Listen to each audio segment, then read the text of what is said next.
Noticias del mundo, actualidad y tendencias, política y enfrentamiento, periodismo y controversia. Bienvenido a tu canal Mundo al Día. Hablamos de Nicolás Maduro, quien en medio de la crisis en la relación entre Estados Unidos y Colombia lanzó un mensaje de respaldo al presidente colombiano Gustavo Petro y al mismo tiempo una advertencia a Estados Unidos. Maduro aseguró que cualquier agresión contra Colombia sería considerada una agresión contra Venezuela. El señalado jefe del cartel narcoterrorista de los Soles reveló que tuvo contacto con un general de las Fuerzas Armadas de Colombia, quien, según él, le dijo que si tocaban a Venezuela, tocaban también a Colombia. En el corazón, nosotros somos Colombia, la gran Colombia profunda que fundó en el Orinoco el comandante libertador Simón Antonio de la Santísima Trinidad, Bolívar, Palacios y Blanco, nuestro libertador. Y Colombia sabe que somos uno solo, hermanos siameses, y lo que sea con Colombia es con Venezuela, y lo que sea con Venezuela es con Colombia, como me escribió un oficial militar de las Fuerzas Militares de Colombia hace 2 semanas. Si tocan a Venezuela, tocan a Colombia. Somos una sola patria, del corazón. Y no decimos por decir lo que estoy diciendo. Sé lo que estoy diciendo. Soy Miguel Uribe. La violencia me arrebató a mi esposa Diana. 34 años después, también me arrebató a mi hijo Miguel. Pude haberme doblegado ante el dolor, pero decidí transformar mi pérdida en un propósito. ¡Vuelve la seguridad! Tomo las banderas de mi hijo para que este país jamás vuelva a arrodillarse ante la violencia. Pongo mi experiencia a la disposición de Colombia. Fui secretario económico de la presidencia y senador de la República.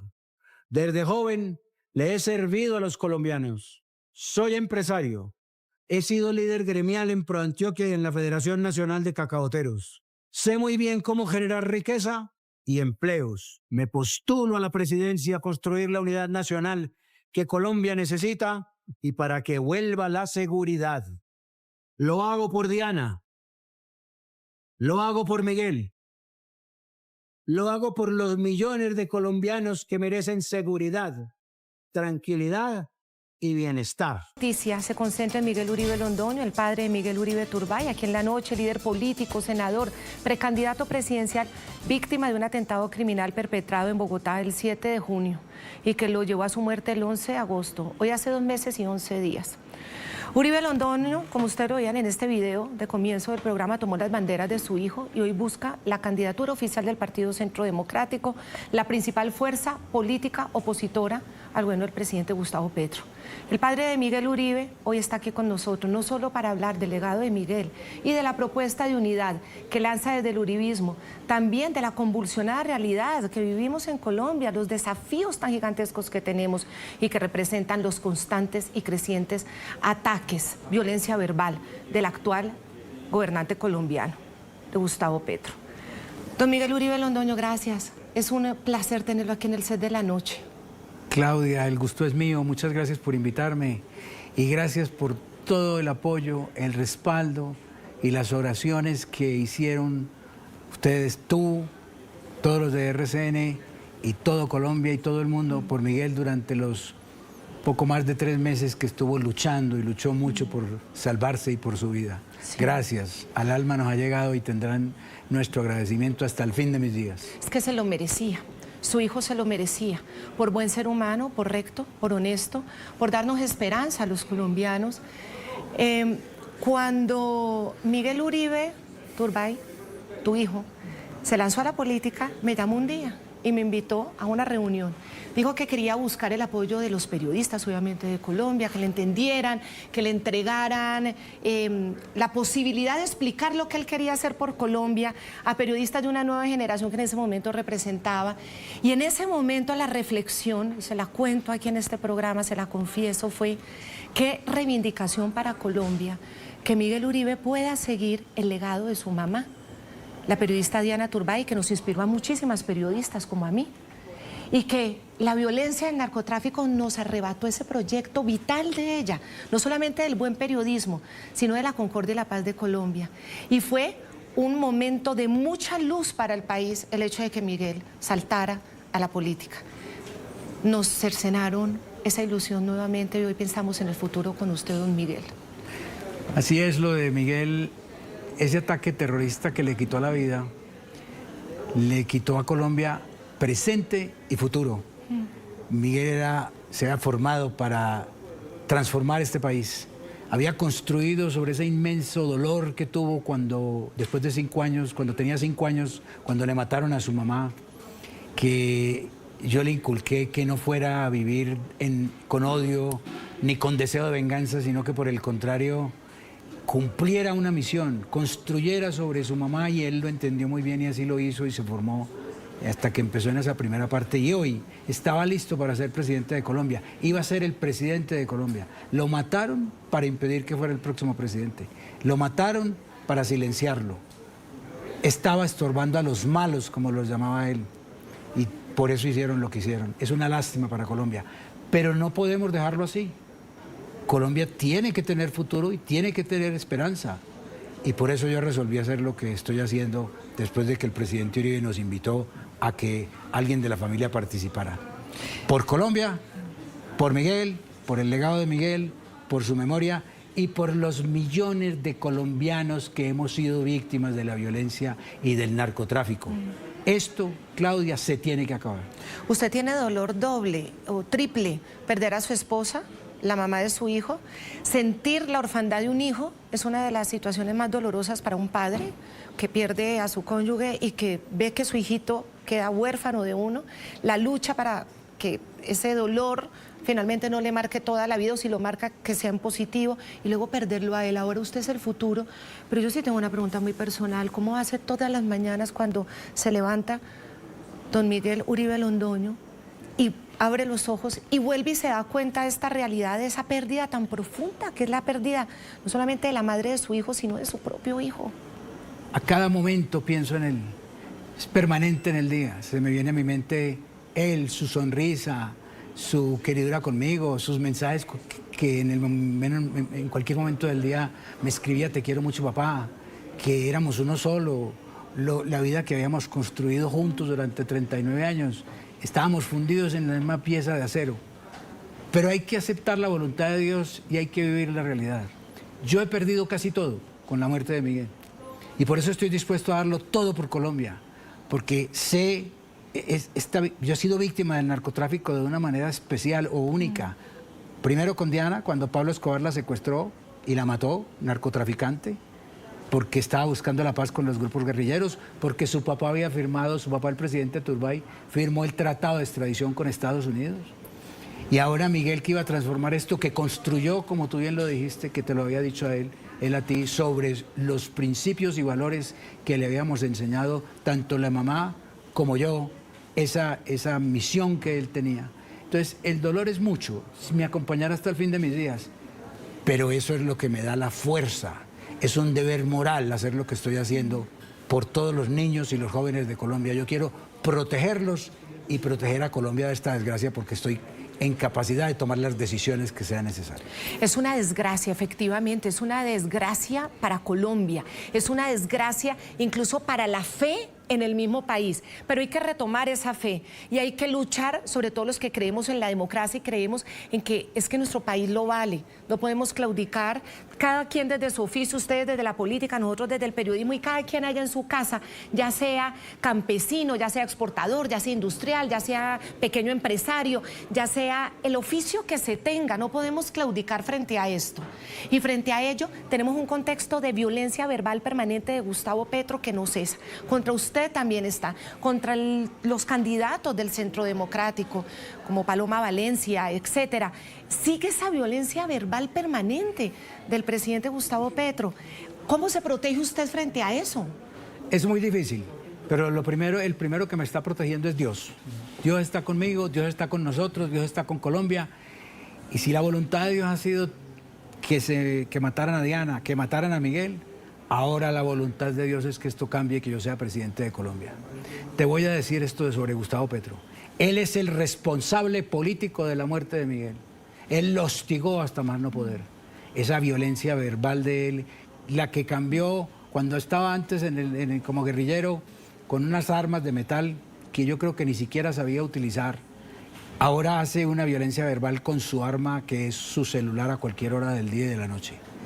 Él decía, por ejemplo, pocos días antes de la muerte de Miguel, dijo: es el nieto de un expresidente que torturó a 10.000 personas.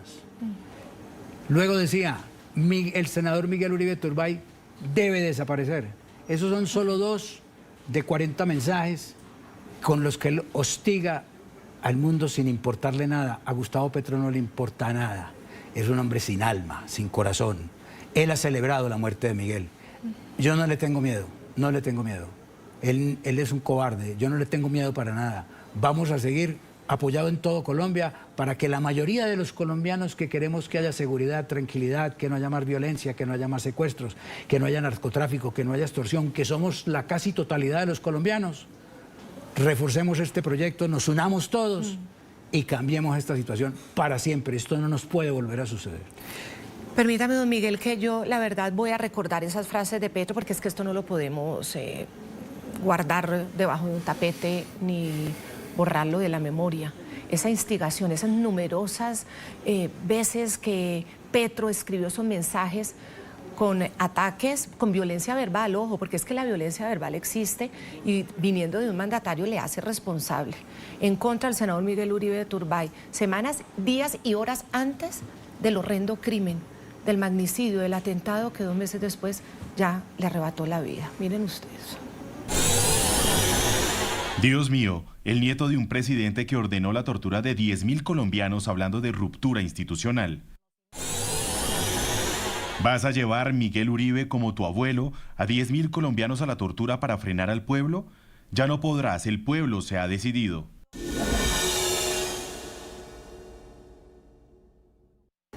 Acusarlo supuestamente de unos crímenes que cometió el abuelo con una cifra que no tenemos ni idea de dónde la saca, decir que el pueblo ya había decidido, decir que había que borrar a los congresistas que no estaban de su lado. ¿Qué tan responsable lo hizo a él de este magnicidio? Lo hace responsable políticamente, no hay duda. Yo no estoy afirmando, y lejos de mí, estar usando el mismo procedimiento y acusar sin pruebas y sin conocimiento de que él fuera el autor intelectual del asesinato de Miguel.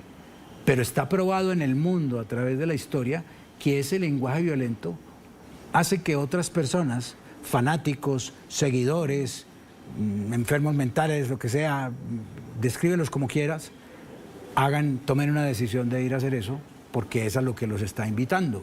Claro. Eso está probado, eso está probado. Entonces, sin duda que fue él. Él ha celebrado la muerte de Miguel. Él lo repite, es que lo repite todos los días. Ahí lo está repitiendo ahora con el tema del fallo del presidente Uribe del Tribunal Superior de Bogotá. Él todo lo que no le gusta lo transforma en su violencia verbal en una cosa que es como si hubiera sido algo que esa persona tiene que desaparecer y no puede estar sobre la faz de la tierra, no puede estar vivo. Frente a ese fallo, quería preguntarle, usted entra ahora nuevamente ya en acción a ser parte del Centro Democrático, por supuesto, en retomar, pues, obviamente, las banderas de su hijo y asumir esa precandidatura que él ya había llevado adelante, que estaba trabajando muy contundentemente. ¿Cómo recibió usted el fallo de ayer, la absolución al presidente Álvaro Uribe Vélez después de 12 años de estar en esta lucha con procesos, con Corte Suprema, con esa búsqueda de testigos por todas las cárceles por parte del senador Iván Cepeda, después de, digamos, una batalla, incluso muchas veces en desigualdad de condiciones? Esa absolución, ¿qué significó para no solamente el grupo político, sino para Colombia, según su análisis? Para Colombia es excelente porque se hizo justicia y cualquier país que quiera vivir en paz, en tranquilidad, tener una democracia ordenada, libre, necesita justicia. Y el hecho de que haya habido justicia honorable, decente, íntegra, con base en pruebas, con base en la imparcialidad de los jueces, es bueno para Colombia. Antes, a él ¿por qué lo persiguieron? Porque él los derrotó militar y políticamente. Eso es lo que le estaban cobrando a él con toda esta historia de todo lo que le ha pasado a través del tiempo. Y habían encontrado a alguien que se prestó para eso, a unas personas que se prestaron para eso, y gracias a Dios hubo justicia. Eso es lo que Colombia necesita. Y aprovecho para decir que como presidente voy a fortalecer más la justicia, porque la justicia inclusive podría ser siempre más rápida. Los jueces, hay jueces como estos y otros, hay muchos empleados de la justicia que son decentes, que son íntegros, que son honorables. Tenemos que darles desde el Ejecutivo, el presidente les tiene que dar más instrumentos, más financiación, más posibilidad en todo lo que necesitan, en buenas oficinas, en medios, y si es necesario más gente, hay que poner más gente, porque vamos a vivir en una mejor sociedad siempre que haya justicia rápida, íntegra y honorable.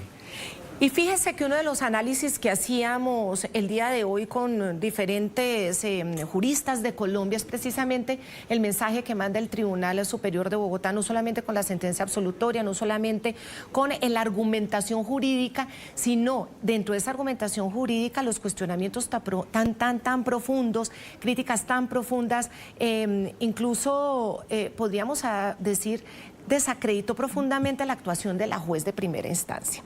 No es muy normal que eso pase en todas las sentencias. Por lo general, las sentencias de segunda instancia hacen la diferencia de la argumentación. Por último, se evidencian falencias en la adecuación típica del fraude procesal, pues la sentencia omite identificar los elementos estructurales del tipo penal. Ante la ausencia de pruebas, la jueza varía la modalidad de participación, reprochando una supuesta omisión impropia, ceguera voluntaria, sin sustento probatorio. No se practicó prueba alguna que corroborara temporalmente el relato de Monsalve, quien mintió sobre haber sido condenado por pertenecer a grupos paramilitares. La juez restó importancia a esa falsedad, aceptando aspectos verosímiles, sin considerar que la base del testimonio era su cercanía con los acusados. ¿Por qué el tribunal fue tan duro y tan crítico con la jueza en primera instancia? Y muchos de estos juristas me decían, mire, esto es un mensaje también para los jueces de Colombia, hagan bien hecho su trabajo, háganlo bien, no permitan que a la segunda instancia llegue una sentencia con tantos errores técnicos, de procedimiento, de credibilidad, como todo esto que era una lista interminable de críticas a esa actuación a través de la sentencia de esa juez en la primera instancia. Entonces usted me dice que hay que reforzar y hay que fortalecer a los jueces, pero hay que comenzar por eso, porque en las primeras instancias se haga el trabajo de manera correcta. Ahí tenemos que hacer una separación. Por una parte, a la justicia le faltan medios para los jueces que hacen la justicia correcta. A mí me quedan mis dudas de esta decisión de la juez de primera instancia. Nunca me metí en ese debate porque en decir lo hizo porque lo hizo mal porque quiso o lo hizo mal porque no sabía hacerlo. Por incapacidad. Sí, por incapacidad. Pero sí deja mucho que desear. Entonces, o necesitan más capacitación algunos o hay que entrar a estudiar cuáles son las condiciones que se requieren para ser juez. Claro. Lo cual necesitan quizá una formación adicional y entonces de pronto los jueces necesitan mejores salarios y mejores beneficios para ellos para tener personas más competentes y más preparadas. Y también hay queda un mal sabor.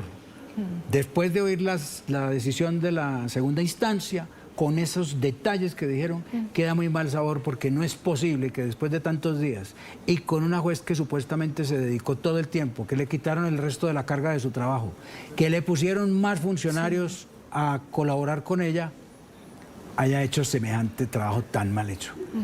Eso deja muchas dudas. No quiero hacer acusaciones ninguna porque no puedo, no tengo el elemento suficiente para decir que ella actuó de mala fe, pero deja muchas dudas en ese trabajo, bien sea por falta de capacidad o porque se le fue la mano en servir los intereses de los enemigos del presidente Uribe. Claro, no, y además es tan claro eso que, bueno, eso lo tendría que decir una investigación también judicial, obviamente, porque aquí nadie puede concluir las verdaderas motivaciones o cuál era la voluntad de esta juez, si había mala fe o no. Pero de todas maneras, una sentencia que se llama en segunda instancia parcializada, sin suficiente elemento probatorio, sin los elementos técnicos, pero una frase que llamó mucho la atención, Miguel Uribe Londoño, fue la siguiente. La juez dice el Tribunal Superior de Bogotá, daba por válido cualquier testigo en contra de los hermanos Uribe, pero eso sí desechaba cualquier testimonio que fuera a favor de ellos. Entonces, al final, y luego, en otras frases decía que era una sentencia parcializada, que no cumplía con los requerimientos, pero hay otra que decía la ceguera voluntaria. Entonces, obviamente, esto es un mensaje, yo creo que para los operadores de la justicia, ¿no lo ve así? Sí, claro que sí, pero eso indica de pronto que lo que hubo allá fue una mala apreciación de las pruebas y no hubo imparcialidad, que es una condición fundamental, necesaria. La primera que tiene que tener un juez es que tiene que ser imparcial. Y aquí les que se muestra, así no sea de mala fe, que hubo una gran parcialidad en contra de Álvaro Uribe y a favor de los acusadores. Ya el camino está allanado y ya vendrán, si hay investigaciones para determinar qué pasó en ese sentido. Ahora la reacción de Petro, usted me habla de la reacción de Gustavo Petro frente a la sentencia. Recordábamos ayer también cómo cuando la primera instancia falla en contra de Álvaro Uribe Vélez, el presidente Petro en un trino sale y apoya y dice que cuentan con la protección del gobierno. En las últimas horas, después de la sentencia que lo absuelve de la segunda instancia, es una diatriba brutal. En contra, aquí la tenemos. El Tribunal Superior de Bogotá repite la historia, contradicen a la Corte Suprema de Justicia y afirma que la interceptación que judicialmente hizo un magistrado de la Corte Suprema a un delincuente, en donde aparece la voz de Uribe hablando de sobornos, es intimidad. Esa ofensa a la justicia, ¿cuál es su reacción frente a eso? Eso se puede calificar como una posible injuria o una calumnia. Lo que pasa es que él se siente inmune, él siente que a él nadie que él no responde por nada de lo que él hace. Eso es porque en este momento está cubierto por un fuero que se lo da el ordenamiento jurídico colombiano, y es que el presidente no responde sino ante el Senado por sus delitos, a través de un proceso que se inicia en la Comisión de Acusaciones de la Cámara de Representantes, que propone a la plenaria de la Cámara que acuse al presidente ante el Senado para ser juzgado. Y la Cámara y la Comisión de Acusaciones durante estos 3 años ha sido afecta a él.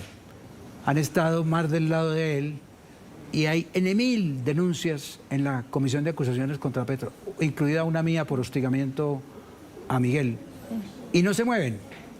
Pero esto me trae a mi mente que lo que él está haciendo está tan mal hecho, él puede hacer toda esa violencia contra cualquiera y no pasa nada. Y es que Miguel, pocos días antes de morir, le dijo lo siguiente: presidente Petro, ya los colombianos le perdonamos sus crímenes una vez, no se los vamos a perdonar por segunda vez, y más temprano que tarde usted va a responder ante la justicia colombiana y ante la justicia internacional. Ese capítulo de la justicia internacional lo hablaremos más adelante, porque ahora quiero enfocarme también en la actuación penal y la investigativa en el caso del magnicidio de Miguel Uribe Turbay. ¿Cómo van esas investigaciones y sobre todo, cómo está percibiendo usted que me habla de hostigamiento en contra de Miguel? Ahora podríamos hablar si la actuación de Petro es hostigamiento en contra de la investigación. Petro ha tratado muchas veces de desviar la investigación, desde el principio, que el asesinato de Miguel, el magnicidio de Miguel lo cometieron porque él tenía una cuenta que pagarle a los delincuentes del Bronx, que cuando él fue secretario de gobierno del alcalde Peñalosa, fue y lo sacó donde estaban y salvó a un montón de niños que estaban sometidos y torturados por ellos. Que el papá de Miguel, ¿cómo te parece tenía negocios con un esmeraldero y le quedó mal? Jamás en la vida. O sea, esas son las elucubraciones de él, que son terribles. Que hay un sindicato de asesinos en Dubái, unos asesinos en Dubái, que son los mismos del fiscal paraguayo. Él siempre trae nuevas teorías para desviar la investigación, porque cada vez que lanza una teoría, legalmente a la Fiscalía le correspondería abrir una nueva línea de investigación. Claro. Los hace perder tiempo, los hace desviar recursos, hace que se desvíen de las líneas de investigación que tienen hoy en día con base en pruebas de todo lo actuado hasta la fecha. Entonces, es un hecho que a él no le gustaría, demuestra que no le gustaría bajo ninguna circunstancia que se vaya a llegar a encontrar quiénes fueron los autores intelectuales del asesinato de Miguel y quiénes pagaron esa operación. Pues vamos a ver eso, porque después de este fatal atentado el 7 de junio que enlutó a Colombia entera, que generó tanta indignación, plazas llenas, calles llenas, el mandatario, Petro ha cambiado constantemente las versiones, como dice don Miguel Uribe Londoño, sobre todas esas hipótesis de los móviles autores del magnicidio. Petro ha apuntado al ELN, a las disidencias de las FARC, a la llamada Junta del Narcotráfico, la que según él opera en Dubái. Posteriormente, la policía colombiana señaló alias El Zarco Aldinever, que es uno de los cabecillas criminales de la segunda Marquetalia o de la narcotalia de las FARC. Es decir, eso han cambiado y él vive cambiando de versión permanentemente y aquí está la prueba. Al senador Miguel Uribe Turbay, según los indicios hasta ahora conseguidos, lo mató la mafia. Y esa mafia vive en Europa, no aquí en Colombia. No nos insulten, porque levantamos la bandera de Bolívar de nuevo. Por eso lo único que buscan es el control donde está la economía ilícita y matan allá a los campesinos si se los oponen. Por eso mataron a los dirigentes de segunda Marquetalia, que nosotros los vemos como sospechosos del asesinato de Uribe Turbay, ¿cierto? Pues hasta ahora. Solo que yo creo que les pagaron por asesinarlo. ¿Quiénes? No parecen ser políticos, sino traquetos. Si fueran los de la segunda Marquetalia, pues esos son amigos de él. Entonces él debería saber quiénes son. Entonces, ¿por qué da tantas vueltas? De una vez debería haber dicho que esos son. Pero eso no es así. Eso se va a acabar en... Yo confío plenamente en que la investigación, que ha sido muy bien hecha hasta hoy por la Fiscalía, encontrando las 7 personas que participaron del atentado material, van a llegar a encontrar información muy importante que nos puede conducir a saber dónde estuvo el centro de esta decisión. Qué bueno que tenga fe en la justicia colombiana y en una fiscalía que, a pesar de que, bueno, el fiscal o la fiscal son cercanos al gobierno, que usted esté confiando en la fiscalía, está haciéndolo, ¿verdad? Sí, confío plenamente en ellos y creo que vamos por buen camino. No, y la institucionalidad colombiana, a pesar de los problemas, pues está dando las muestras de que puede actuar. Usted hablaba de esos 7. Los 7 implicados ya judicializados en el crimen del precandidato presidencial Miguel Uribe. Yo quiero que ustedes vean la pantalla, Miguel Uribe Turbay, quién de ellos y cuál fue su actuación exactamente, lo que la justicia en este momento está determinando. La Fiscalía colombiana ha avanzado hasta ahora solo en establecer a estos autores materiales. Por ahora, y que lo sepamos, estas 7 capturas. El menor de edad de 15 años que le disparó al líder político, él no tiene pena sino sanción. A 7 años de privación de la libertad que le fue impuesta el 27 de agosto, se la ponen en un centro de atención especializada porque eso manda la ley colombiana por ser menor de edad. Y por eso también los menores de edad pues muchas veces son quienes son usados como sicarios, aunque él pues ya tenía antecedentes. El otro es Carlos Eduardo Morales Beneco. Ayer precisamente aceptó haber participado en la planeación y ejecución del magnicidio. En su caso, un juez avaló el preacuerdo con la Fiscalía y recibirá una condena de 21 años de prisión. Ya, pues, como parte de esa negociación para contar la verdad. Por su parte, también están los imputados William González, Elder Arteaga, Cristian González y Harold Barragán. Está Caterina Andrea Martínez, que tendrá la audiencia de acusación en el mes de noviembre. Entonces, estos son los implicados, pero ya 2 que tienen o sanción o ya están con acuerdo con la justicia. Frente a ese acuerdo de alias El Beneco, ¿cuál es su percepción o su conocimiento de lo que él está diciendo, actuando, ofreciendo de información? Para hacer acuerdos de esos se requiere que las víctimas estemos de acuerdo y nosotros estuvimos de acuerdo en esa situación porque él ha colaborado de alguna manera y tiene que estar suficientes años en la cárcel, porque él tiene además otra condena por otro delito como de 10 años más. Él puede estar cercano a estar 40 años en la cárcel con los crímenes que tiene a sus espaldas. Entonces fue una buena decisión. Y frente al sicario de 15 años te quiero decir lo siguiente: no hay derecho. No hay derecho que un joven que tiene todos esos antecedentes que por ser un menor de edad lo traten de esa manera. Con 7 años, eran 8, pero que como aceptó los cargos se le rebajó 1, son 7. Aquí tenemos que cambiar la ley. Yo de presidente presentaré un proyecto de ley para cambiar esa ley de los menores de edad, que cuando cometan crímenes de esa magnitud, asesinatos, secuestros, torturas, violación de niños, abuso de los niños, se les trate como adultos. Porque hoy esos delincuentes, los grupos organizados criminales, contraen los menores porque saben que es más fácil de convencerlos, porque es menos pena y porque entonces los de mayores de 18 años no sería tan fácil para encontrar esos sicarios de más de 18 años hoy en día.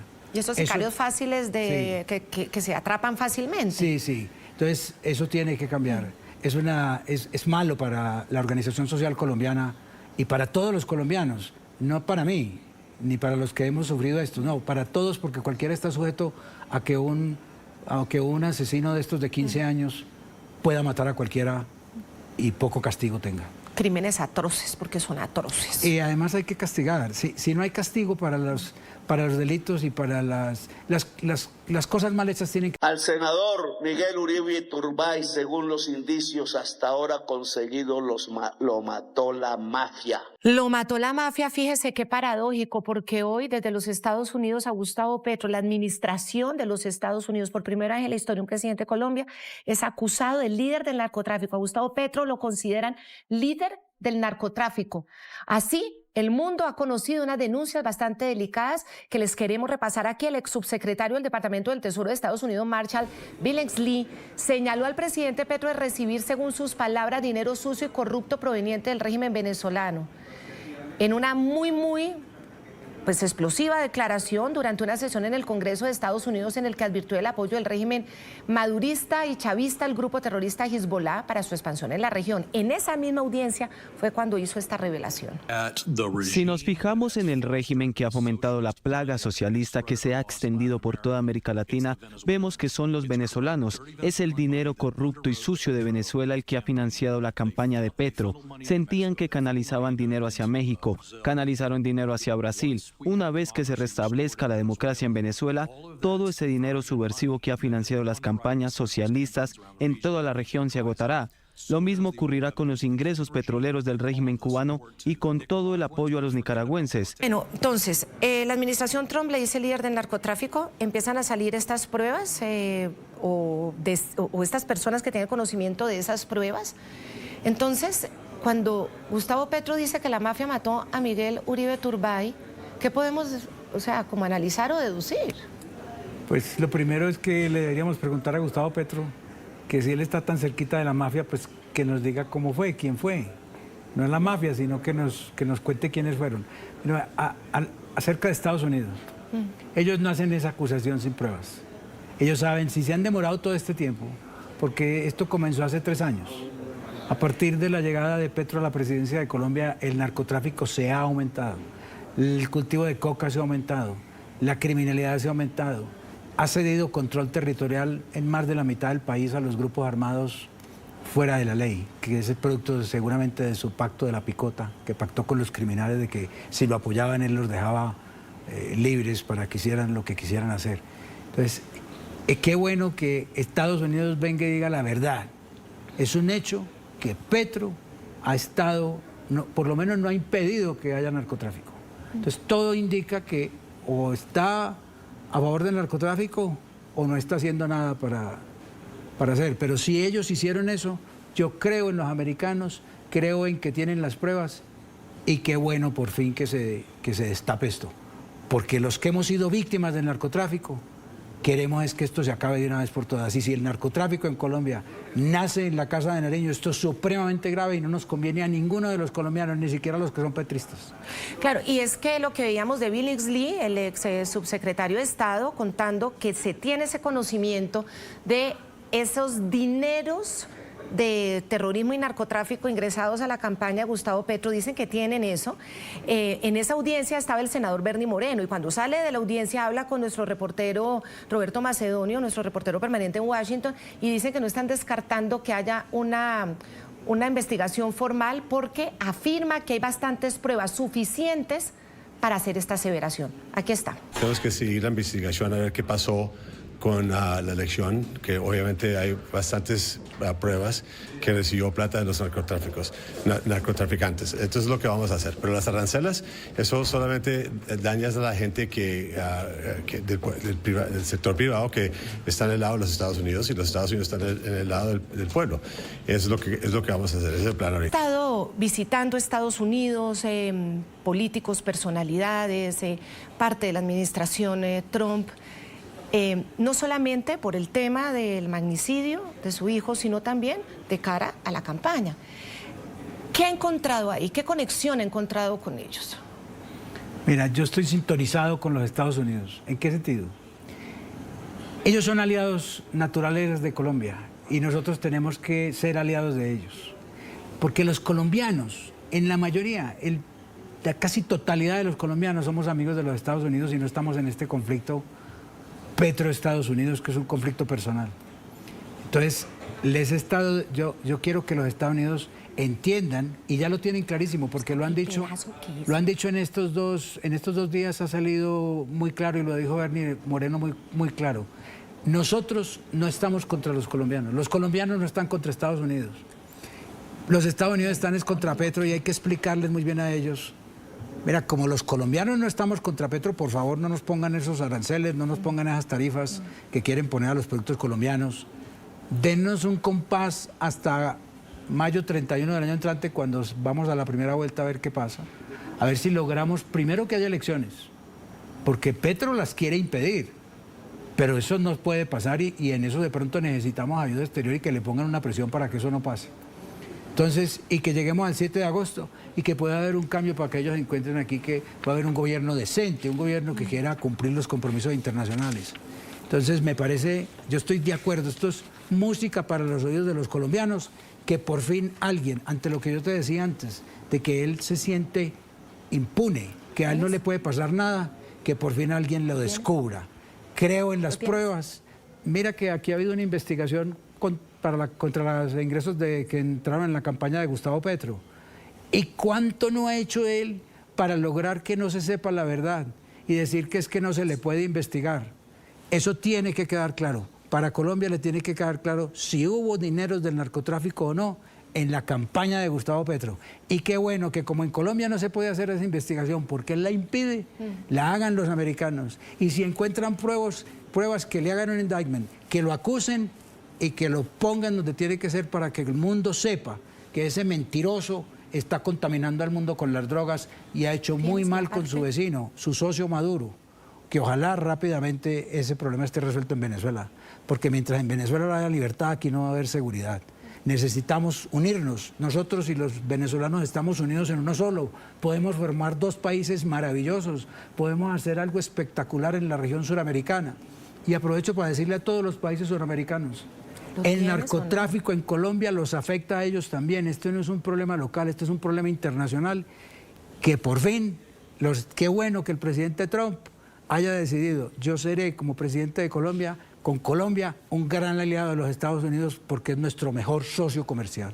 El socio comercial es aquel al que uno le vende, un país le vende, y el otro país también le compra, porque no es con el que tiene un gran volumen de comercio exterior. Colombia, por ejemplo, tiene un gran volumen de comercio exterior con la China, pero es porque le compra a la China. Pero la China no compra casi nada. De Colombia. Es nulo lo que le compra a Colombia. Ese no es un socio comercial. Ese es un intercambio, ese es un negocio de comercio exterior. A Estados Unidos le compramos y ellos nos compran, que es la relación comercial buena y conveniente. Entonces, eso es lo que hay que cuidar. Si Estados Unidos no nos vuelve a comprar a nosotros nada y nos impide el comercio con ellos, nos va a empobrecer a todos. O sea que no podemos permitir que sea Petro, en este problema personal contra Estados Unidos, todo porque él le está sirviendo a su socio Maduro, porque él lo que quiere es servirle al narcotráfico, nos ponga en peligro. Excelente lo que ha hecho el presidente Trump. Lo tenemos es que aplaudir, porque los colombianos queremos que nos acaben este flagelo de una vez por todas.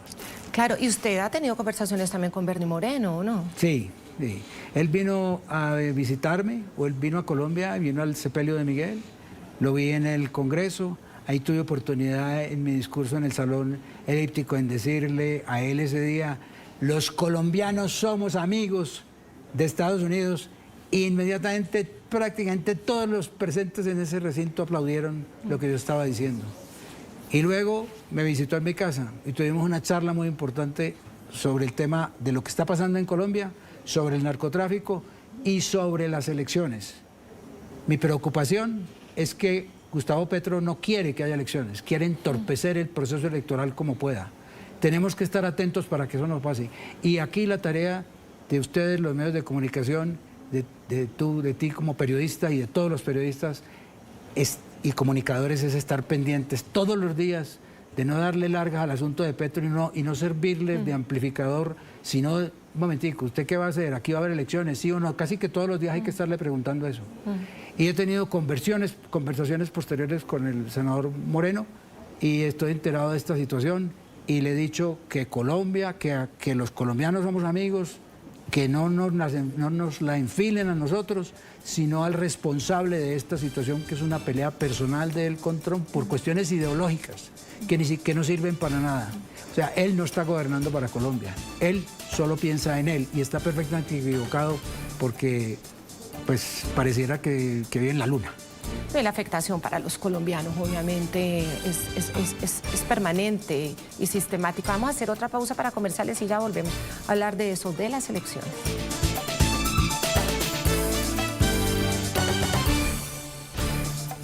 Son 5 los precandidatos del Partido Centro Democrático que en este momento están compitiendo por la candidatura presidencial de esta organización política. Los vemos en pantalla, están las senadoras muy conocidas, Paloma Valencia, Paola Holguín, María Fernanda Cabal, junto a ellas el senador Andrés Guerra y por supuesto el ex senador y empresario Miguel Uribe Londoño, padre de Miguel Uribe Turbay. Aquí estamos en este pulso al interior, don Miguel, y no importa quién finalmente sea elegido, usted es uno de esos candidatos que obviamente por llevar las banderas de Miguel seguramente muchos le acompañarán, son más de 640.000 los que pueden votar la encuesta, pero de cara a la unión de quienes consideran la democracia, el Estado de Derecho, los derechos fundamentales primordiales, ¿cuál es ese mensaje de parte suya, ese mensaje de unión de parte suya? Claudia, yo estoy en esto porque yo no lo busqué. Lo que cambió la historia fue mi discurso en la catedral, que precisamente se centró sobre unión. Unámonos para ganar la presidencia de Colombia y no permitir que Petro siga haciendo lo que está haciendo. Eso hizo seguramente que, por alguna razón, que no la sé, no la conozco, el presidente Uribe 5 días más tarde nos invitara a la familia a que pusiéramos alguien en la contienda que Miguel estaba llevando en el Centro Democrático, y la decisión la tomamos Delia, mi señora, María Claudia, María Carolina Hoyos y yo, de que el que debía hacer eso era yo, porque había sido coequipero con Miguel, porque conocía muy bien lo que él estaba haciendo, y con ese partido y con los que nos participemos en la consulta de marzo y luego en primera vuelta, tenemos que vencer a Colombia. En esas estoy yo, en los mejores términos con todos, porque yo no soy, mi pelea no es con los precandidatos, ni mi pelea es con las personas. Mi pelea es con lo que está haciendo Gustavo Petro. Tenemos que defender a Colombia de los crímenes que este hombre no hace nada frente a ellos. Para mí ha sido un honor conversar con usted, don Miguel Uribe Londoño, sobre todo porque usted representa el futuro de quienes no tuvieron ese futuro, que la violencia les arrebató ese futuro. Y era un futuro para Colombia, así que es un honor tenerlo acá, esa representación de unas ideas, de una visión de Colombia, de un amor por Colombia, y que sea usted esa persona que enarbole, que retome. Ha sido un honor para mí, le quiero agradecer mucho. Y quiero terminar esta entrevista pidiéndole un mensaje para su hijo, donde quiera que esté, que le esté escuchando, que lo esté acompañando. Miguel, todos los días me haces falta, todos los días me acuerdo de ti, tu sonrisa. Cuando pienso en ella, pienso en el joven que me decía a mí, yo no me quiero ir de Colombia jamás, yo quiero vivir en este bello país, yo quiero hacer de Colombia algo muy especial, quiero construir sobre mi mamá, que se hizo matar para que no se tomaran decisiones a favor del país por encima de los intereses de que la familia no se pusiera por encima de los intereses públicos y generales. siempre pienso que no tengo cómo pedirte consejo, entonces que me ayudes, que me protejas, que le digas adiós a tu mamá y a tu abuela, que nos acompañe, que nos salve a Colombia. Esto es permanente. Cuando yo me acosté encima del ataúd de Miguel, conversaba con él y le decía todo esto. ¿Qué voy a hacer, Miguel, sin ti? Mi vida sin ti es vacía. Afortunadamente pasó esto, y por Colombia, y por él, y por su memoria, y por su legado, y pues con su inspiración, porque todos los días vuelvo y lo leo, veo sus videos y me pongo a ver cómo era lo que Miguel proponía, por qué fue que lo mataron, para ver qué es lo que está molestando tanto, y entonces ese es el camino que tenemos que seguir. En fin, tengo largas conversaciones con él, especialmente cuando me acuesto, hasta que me quedo dormido. Pero me hace una falta enorme. Jamás podré vivir, jamás me recuperaré, nunca, es imposible. Les quiero contar que durante la plenaria número 80 de la Asamblea Legislativa, los diputados aprobaron la Ley de Fomento para el Uso de la Energía Renovable. Se trata de un marco legal que garantiza la sostenibilidad de la matriz energética de nuestro país. A la vez ofrece alternativas y beneficios para usted que nos está viendo, quienes son los que al final deciden si se quieren someter o no a esta nueva ley. Quiero que vean esta nota y venimos platicando de esto. Se trata de un nuevo marco legal que fomenta el uso de energías renovables como la energía solar, eólica, hidroeléctrica, geotérmica, entre otras. El contenido de esta ley busca impulsar que usuarios finales adquieran sistemas que les permita generar energías limpias, ofreciendo como beneficios incentivos fiscales. Los usuarios finales también tendrán derecho de deducirse de su renta gravable lo que gasten en la respectiva compra e instalación para el ejercicio o periodo impositivo en el que realicen la operación. Además, ofrece una serie de beneficios para aquellos proveedores de instalación o mantenimiento de sistemas de energías renovables, como las empresas que se dedican al desarrollo de paneles solares. Los proveedores que realicen ventas de bienes o prestaciones de servicio a favor de los usuarios finales no se encontrarán obligados a aplicar la proporcionalidad del crédito fiscal, exención total de impuestos y gravámenes a la importación e internación, en especial los relacionados con derechos arancelarios a la importación DAI. En el pasado, cuando la generación de energía renovable superaba la demanda, se perdía el excedente. Ahora, este será inyectado a la matriz energética del país. Estos tendrán el derecho de reinyectar a la red de distribución los excedentes de energía eléctrica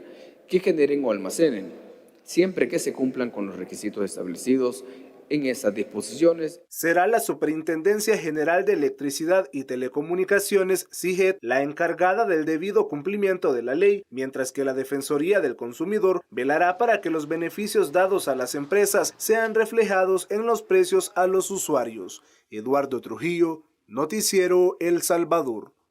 Hablemos en concreto, director general, de esta ley. Es decir, muchos salvadoreños nos están viendo desde sus casas. ¿Cómo esta ley los beneficia? Bueno, en realidad uno es el autoconsumo. Esto quiere decir que podemos instalar paneles solares en nuestras casas. Esto tiene incentivos fiscales tanto para las empresas que distribuyan este tipo de tecnología, este tipo de instalaciones. Tienen incentivos fiscales, no van a tener IVA. Y adicionalmente nosotros, si queremos instalar paneles en nuestras casas, vamos a tener un incentivo fiscal sobre el ejercicio al final del año en el impuesto sobre la renta. Esto durante 10 años. ¿Esto por qué lo estamos haciendo? Bueno, queremos incentivar la autosuficiencia, el autoconsumo. Esto va a disminuir la factura eléctrica en nuestras casas al utilizar este tipo de tecnologías. De hecho, muchos me hacen esa pregunta de ¿por qué? Bueno, El Salvador tiene mucha radiación solar, es muy buena, los paneles solares a lo largo de los años han venido disminuyendo de precio y al obtener estos beneficios fiscales, bueno, podemos tener acceso a una tecnología que ya es menos cara. O sea, se vuelve más asequible. Sí, por supuesto que se vuelve más asequible el comprarlos, no solo el comprarlos, sino que también instalarlos, no solo instalarlos, sino que adicionalmente nos vamos a ahorrar algo en el tema de renta por instalar este tipo de energía. ¿Qué es lo que se quiere? Bueno, hacernos autosostenibles, tener que nuestra factura eléctrica salga menos, ser obviamente esto viene con acuerdos con medio ambiente, tiene acuerdos con protocolos de París y todo para descarbonización, y obviamente esto lo hacen todos los países del primer mundo, en donde pueden tener energía y de generación propia, pues, o sea, para que aprovechemos los techos de nuestras casas, la radiación muy buena que tenemos en El Salvador, y ahorrarnos dinero al mismo tiempo y tener energía en cualquier momento. Ahora bien, estamos hablando de toda la gente que importa, vende, comercializa, o yo como salvadoreño quiero adquirir paneles solares, o de pronto empresas que tienen servicio de mantenimiento, me imagino, ¿no? Todo, o sea, toda la cadena tiene incentivos fiscales, no pagan IVA, no pagan impuestos de importación, toda la cadena de importación de paneles solares. Eso lo tiene cualquier empresa que se dedique a la importación de paneles solares para el uso doméstico, el uso residencial para nuestras casas, en donde adicionalmente hay un tiempo de mantenimiento, y esto también está exento. Adicionalmente, nosotros como usuarios también tenemos un incentivo fiscal en donde nos ahorramos de renta tema por utilizar este tipo de energía. Pregunta, ¿eso significa que me voy a poder desconectar de la red de distribución?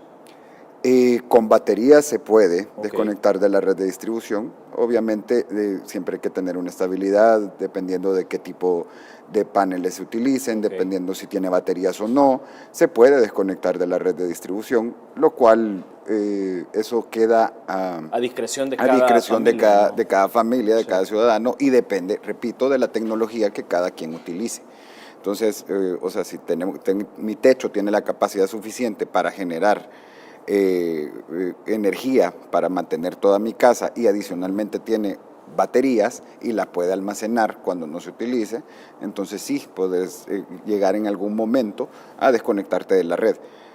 De lo contrario, igual siempre vas a estar conectado a la red. Estando conectando a la red, cuando no haya sol o no tengas batería, entra la generación normal que tenés en tu casa con la conexión a tu casa. Claro, o sea, puedes estar directamente conectado porque de pronto pues no hay sol y hay mucha lluvia, te conectas de la red. Exactamente.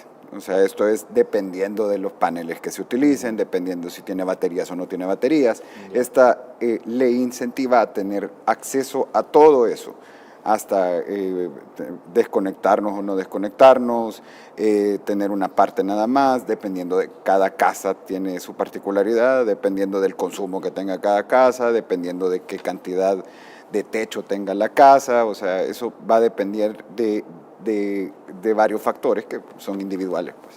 Ahora bien, veía yo que en la ley hay un protagonista importante, y es, digamos, la Defensoría del Consumidor, que va a ser la encargada de velar porque estos beneficios dados a las empresas sean reflejadas en los precios de los usuarios finales. Sí, porque tiene que estar encargada la Defensoría. ¿Por qué? Porque estamos haciendo incentivos fiscales para los importadores, para los comercializadores, para los vendedores, para los instaladores, para este tipo de tecnología, y tienen que cumplirlo. O sea, no es que les vamos a quitar el IVA o que les vamos a quitar el impuesto sobre la importación del artículo para que ellos lo ganen y nos lo cobren a nosotros. No, lo estamos haciendo para que realmente haya un beneficio para quien utilice y quien compre este tipo de tecnología para sus casas. Entonces sí tiene que velar la Defensoría para que ningún empresario o ningún importador abuse de este incentivo fiscal. Ok, una vez aprobada la ley, que obviamente ya fue, ¿qué paso sigue? Es decir, ¿ustedes o se va a trabajar en un instrumento o algo, o un manual, quizá para que la gente obviamente siga el paso a paso? Sí, o sea, tenemos que seguir trabajando. Una vez creada una ley, se tiene que ver la ejecución de esa ley, que es lo que vamos a hacer nosotros con la CIGED y la Dirección General de Energía. Vamos a trabajar para que incentivar a los importadores de paneles solares, para incentivar a todos aquellos que traigan este tipo de equipo, incentivar a que los pongan, hablar con las distribuidoras para hacer el tema de los contadores, para ver todas las factibilidades. O sea, sí le vamos a dar un seguimiento a toda la parte, desde la aplicación de la ley hasta el consumidor, que los que vayan poniendo paneles en sus casas. Y ojo, esto no solo aplica para casas, también es para oficinas, es para el mismo gobierno, me imagino. Sí, para el Estado, sí. De hecho, en la oficina tienen el espacio para poner paneles solares. También aplica para el Estado, aplica para cualquier tipo de industria, esto va amarrado.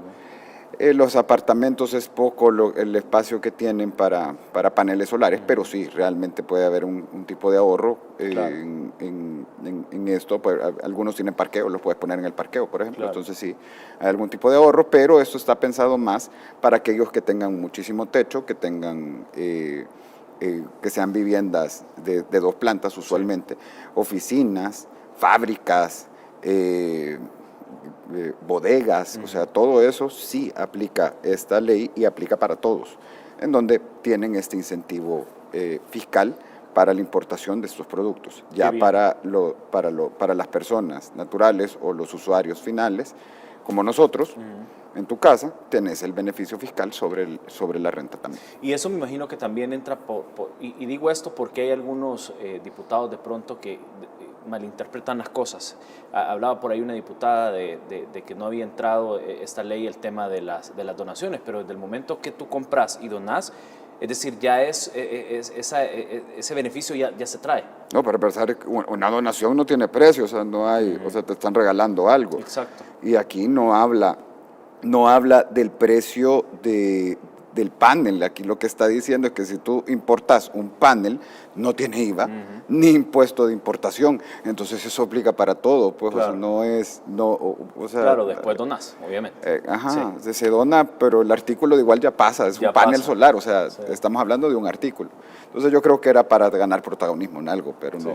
Es importante hablarlo, pero bueno, vamos a irnos a donde usted en casa va a poder poner su panel, obviamente, a precios muy bajos, y esta es obviamente una factibilidad, digamos, que usted tiene para poder reducir el precio de la factura eléctrica. Pero bueno, hay otros programas, otros proyectos también que se están realizando a nivel macro, que no solo generan empleo, sino dinamizan la economía del país, y son estos megaproyectos que ustedes están realizando. ¿Nos pueden listar algunos proyectos que de pronto pues están en curso y que están avanzando? Bueno, de hecho sí, en geotermia ya terminamos un ciclo binario. Estos son con una capacidad de 7.4 megavatios. Ya se hicieron las pruebas, ya está inyectando a la matriz. Eso hace que tengamos aparte de eso, que más energía estable, también tenemos que mejora los precios de la energía, puesto que es energía geotérmica, que es nuestro mayor tesoro el que tenemos, nuestro petróleo blanco, de hecho. Ya terminamos esto. Adicionalmente estamos por terminar en San Vicente también y en Chinameca. Eso se llama bocapozo, es utilizar el vapor de los pozos que se han aperturado antes de la construcción de una planta. Es una plantita, de hecho, y aprovechar ese vapor y esa energía. Bueno, pero es más recursos que se inyectan, ¿no? Sí, en San Vicente tenemos uno ya operando, de hecho, de 5 megas, de megavatios instalados, y en Chinameca ya se está haciendo otro de 5 megas adicionales en energía geotérmica. Esto previo a la construcción que ya se está planificando, ya se está haciendo para otra planta geotérmica en Chinameca de 20 megavatios en su primera etapa, que es lo que el Banco Mundial ha creído en nosotros para seguir creciendo en la matriz energética, sobre todo en geotermia, con un préstamo de 150 millones para expandir los campos tanto de Chinameca como de San Vicente. Adicionalmente a esto sigue caminando el proyecto de la planta de biogás. La planta de biogás con limpieza en el río Selguate. Ya compramos todos los terrenos, ya estamos terminando, ya está completo el estudio ambiental, ya tenemos toda la fase inicial para poder ya empezar a ejecutar la obra. Ya estamos contratando supervisión, ya estamos contratando todos estos temas para poder iniciar a construir la planta de biogás. Adicional también, en 2023 inauguramos la primera planta solar del Estado. Ya estamos prontos a inaugurar otra planta solar del Estado. ¿Una segunda? Una segunda. Esta con una capacidad de 20 megavatios, que se llama 15 Solar, porque está en la 15 de septiembre, en donde va a inyectar también energía limpia en la matriz. ¿Esto es cerca de la presa? Sí, de hecho, perdón, por eso se llama 15 Solar, porque está a la par de la 15 de septiembre.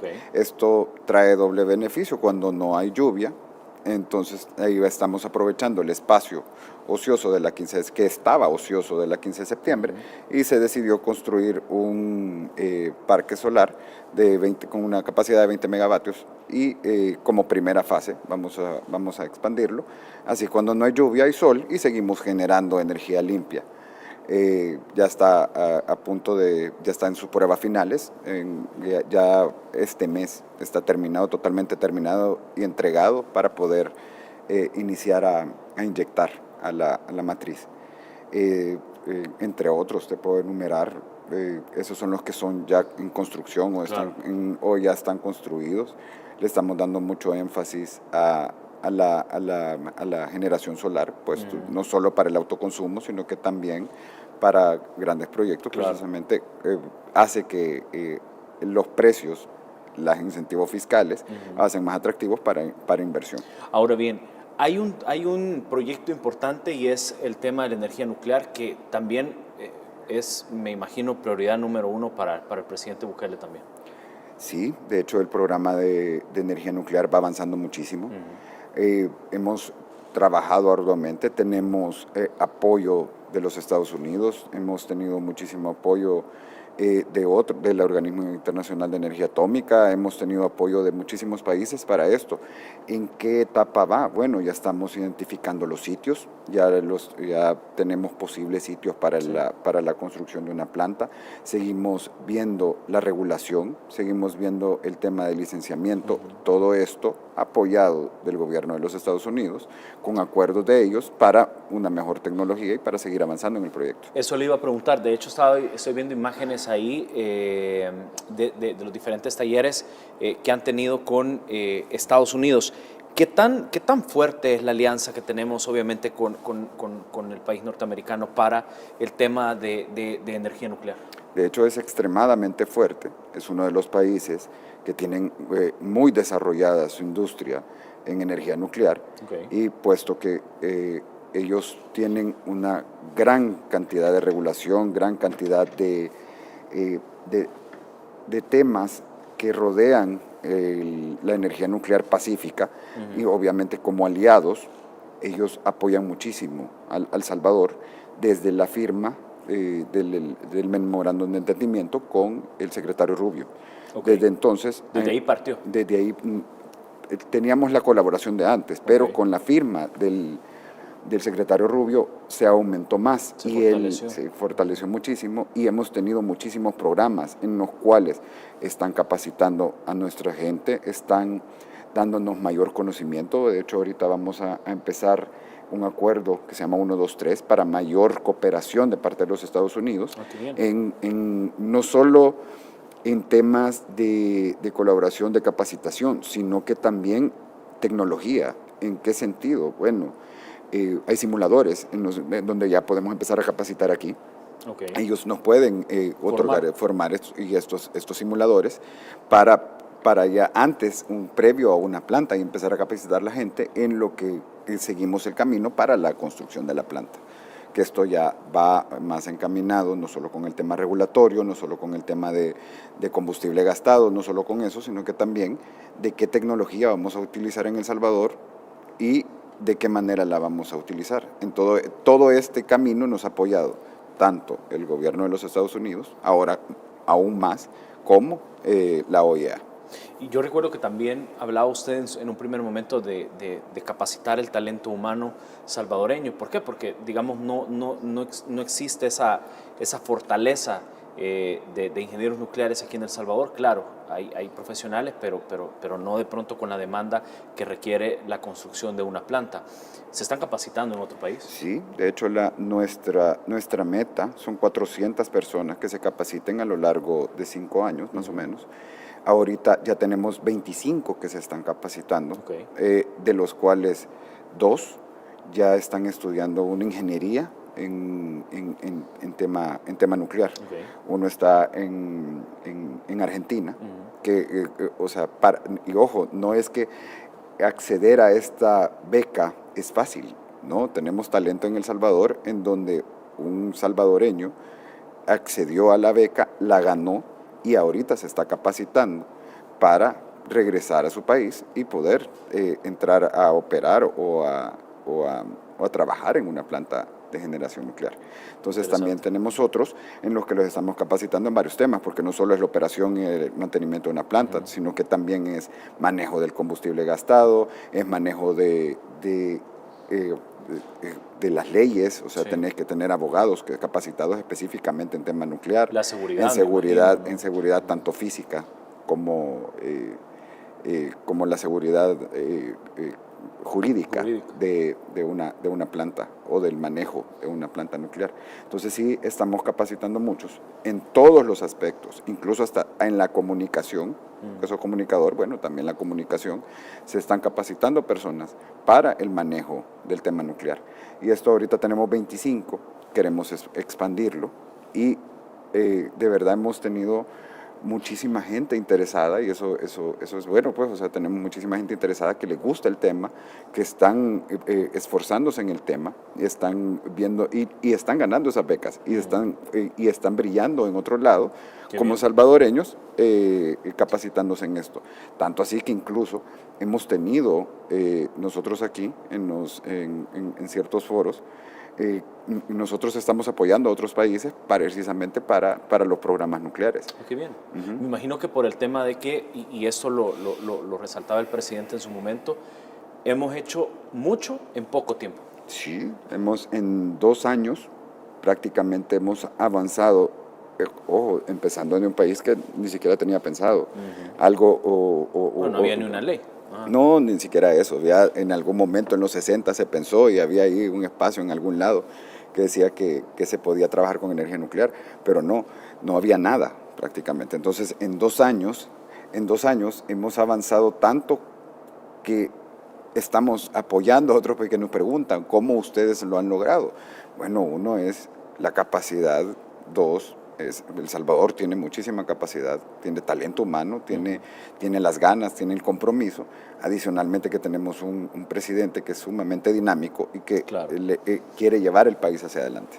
Ahora bien, el hecho de construir una planta nuclear no es que lo vas a hacer de la noche a la mañana, eso es importante decirlo. Hay ciertos, ustedes le llaman hitos, que deben de cumplir. Sí, todos son, obviamente la generación eléctrica por energía nuclear es la más regulada del mundo. Sí. Entonces, para poder nosotros construir una planta en El Salvador, tenemos que cumplir ciertos hitos, que los hitos son prácticamente como estándares y que tenemos que cumplir para poder acceder a tecnología como plantas nucleares. Okay.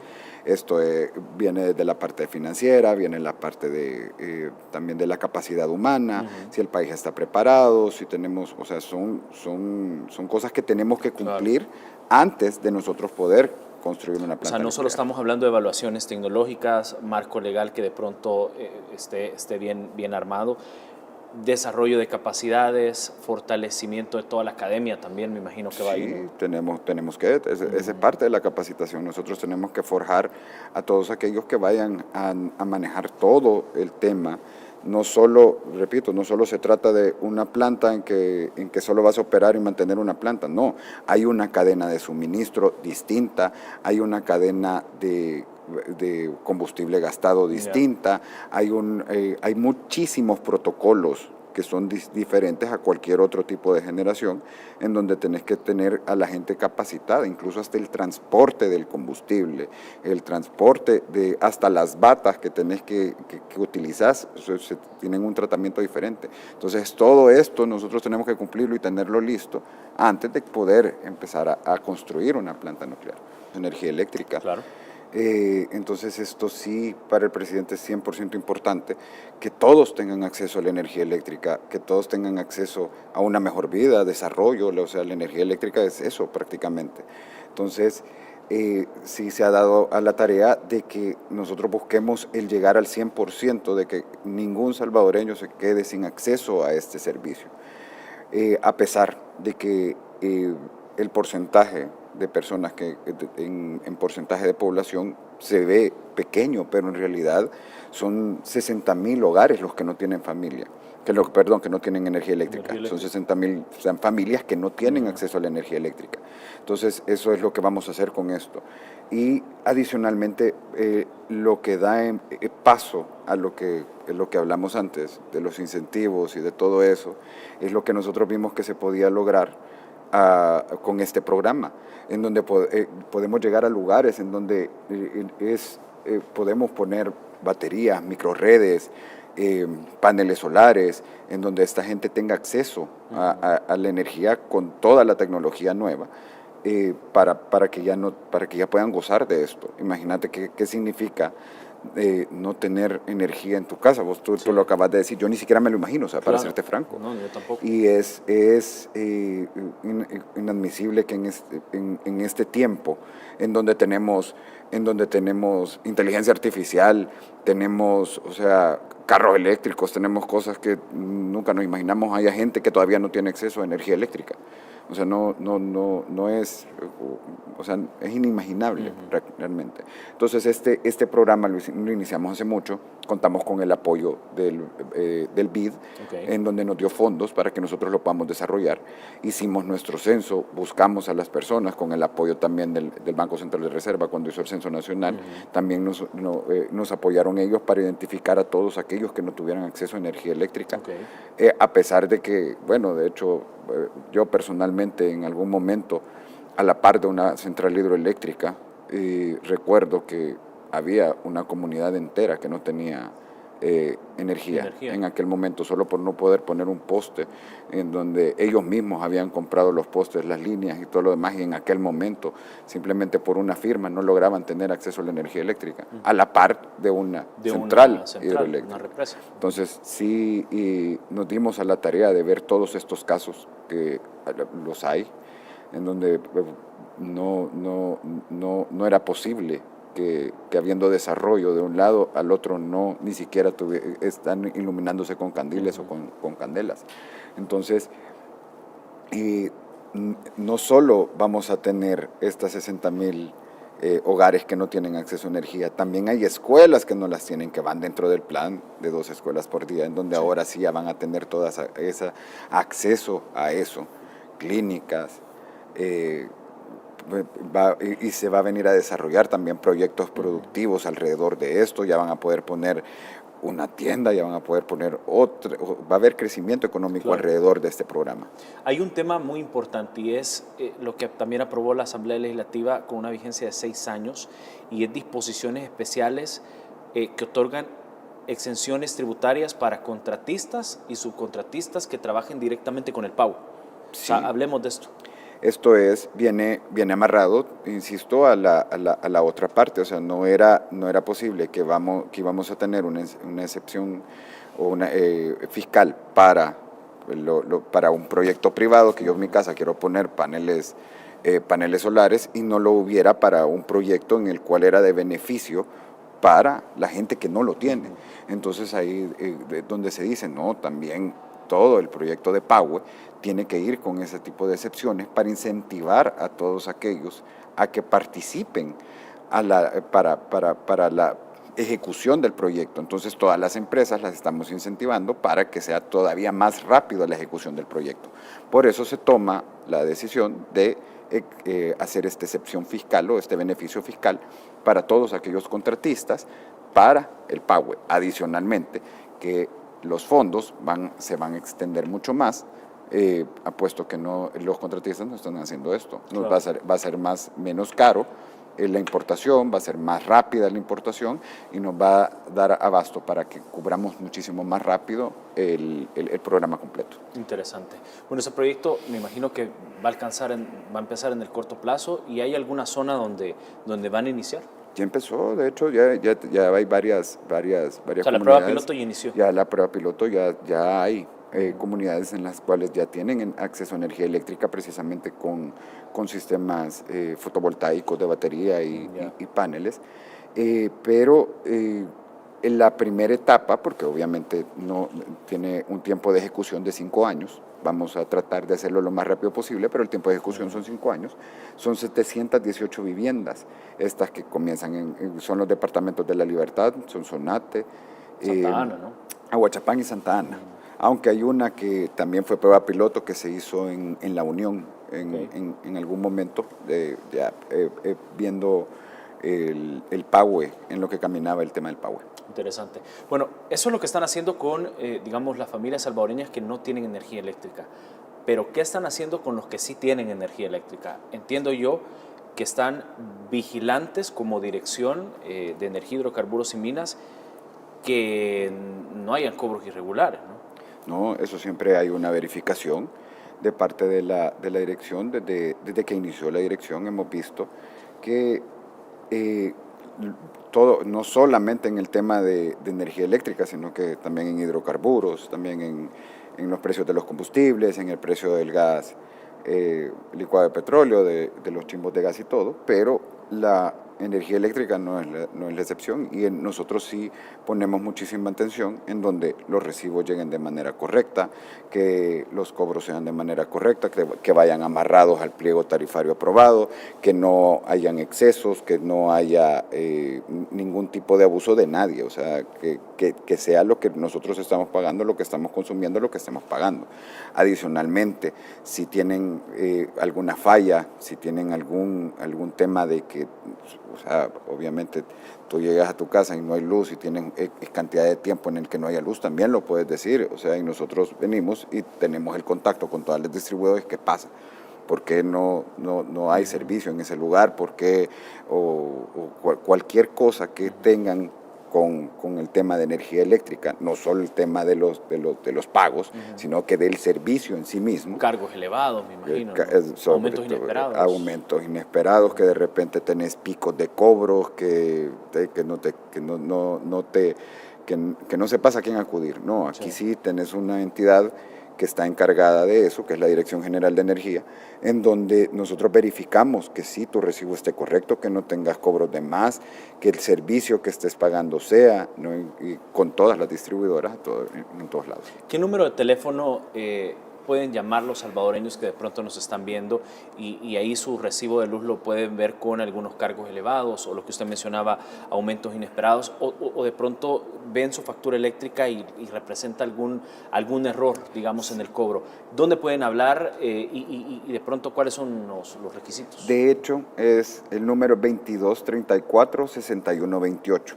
Ahora sí, cuando eso, para que nosotros seamos efectivos, cuando ustedes pongan la denuncia o cuando ustedes hagan el reclamo o la duda que tengan, sí necesitamos, obviamente, el NIC de su factura para identificarlos, porque hay varias distribuidoras. ¿Es el NIC? El NIC, NIC. Ok, no es el NIT por los salvadoreños, es el NIC. NIC es el número que nos identifica como usuarios del servicio eléctrico que está en la factura de la distribuidora que le sirva.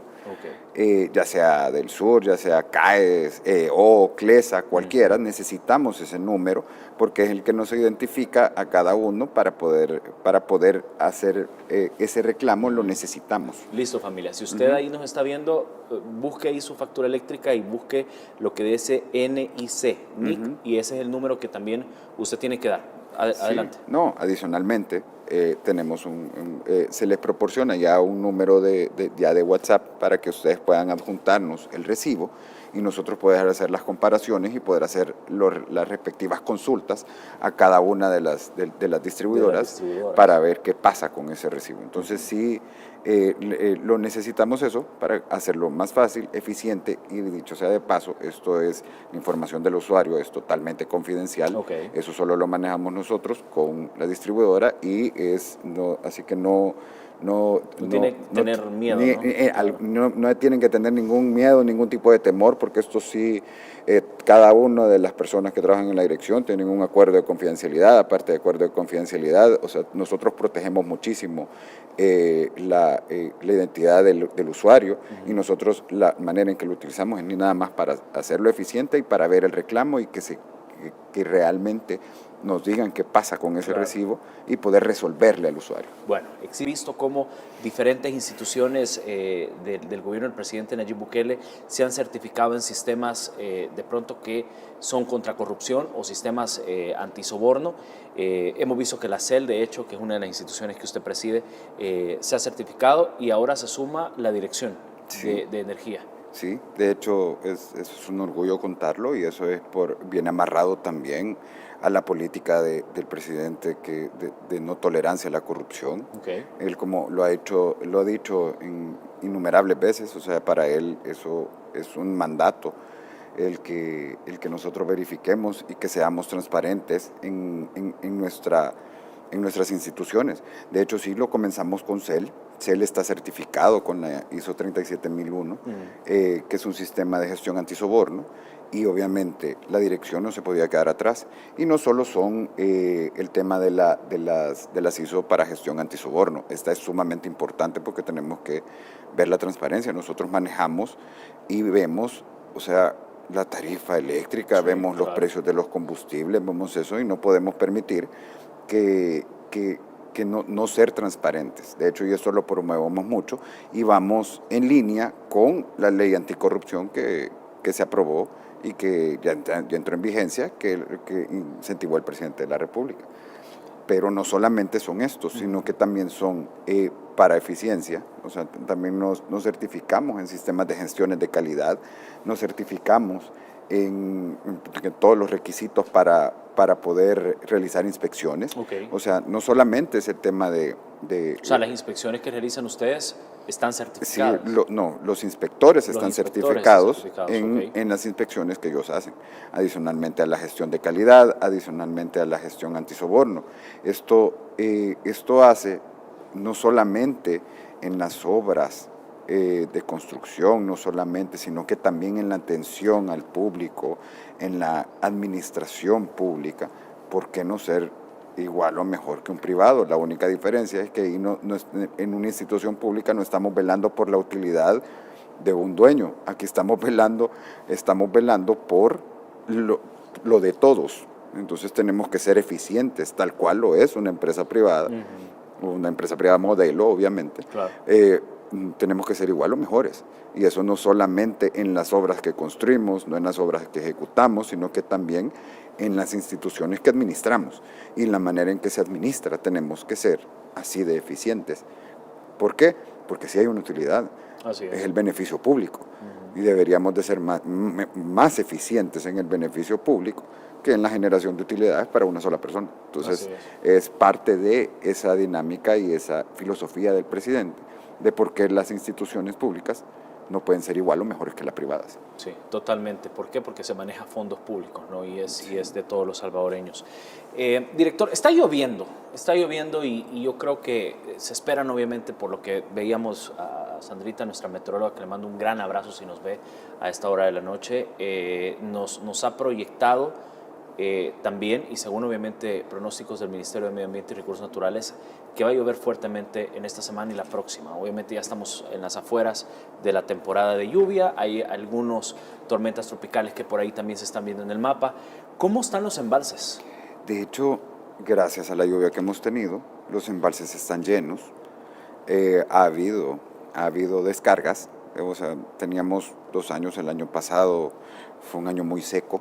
Este año ha sido muy bueno en lluvia, hemos tenido esa ventaja de que nos ha llovido, los embalses están llenos, hemos hecho descargas en los 5. ¿En las 5 represas? En las 5 represas hemos hecho descargas de agua porque los tenemos llenos. Me imagino que de forma controlada. Sí, claro, siempre. O sea, tenemos la alerta temprana, tenemos a las comunidades, las tenemos, les avisamos y hacemos todo lo que tenemos que hacer para poder hacer descarga. De hecho, no hemos tenido ningún tema alrededor de nuestras centrales, a pesar de que las 5 han sido descargadas, por toda esa prevención que siempre hemos hecho, en conjunto con Protección Civil y con todos en el tema de las descargas.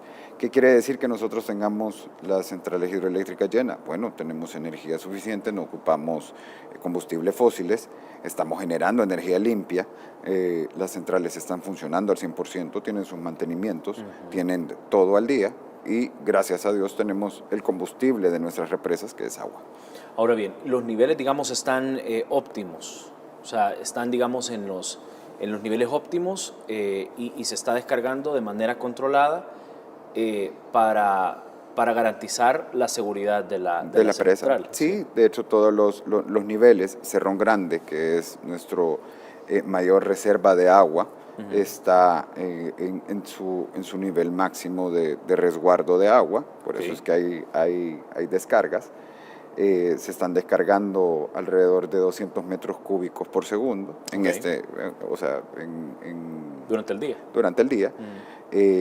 La 5 de noviembre y la 15 de septiembre son presas de paso, esas lo que se genera en Cerrón pasa para la 5, pasa para la 15, entonces esos embalses son de paso nada más y esos obviamente tienen que hacer las descargas de todo el agua que viene de aguas arriba.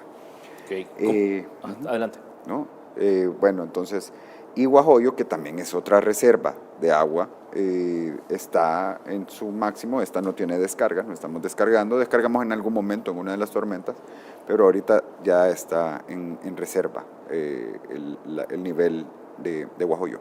Digamos, ya tenía ratos de no llegar a niveles que ahorita tienen, ¿no? 2 años prácticamente, o sea, el efecto del Niño y que fue... Impactó muchísimo a nivel, o sea, no fue a nivel de regional, no solo fue en El Salvador, y repito, o sea, que nosotros hagamos descargas, que las descargas han sido controladas, eso quiere decir que tenemos agua, tenemos combustible para las centrales hidroeléctricas para que podamos generar energía limpia. Claro.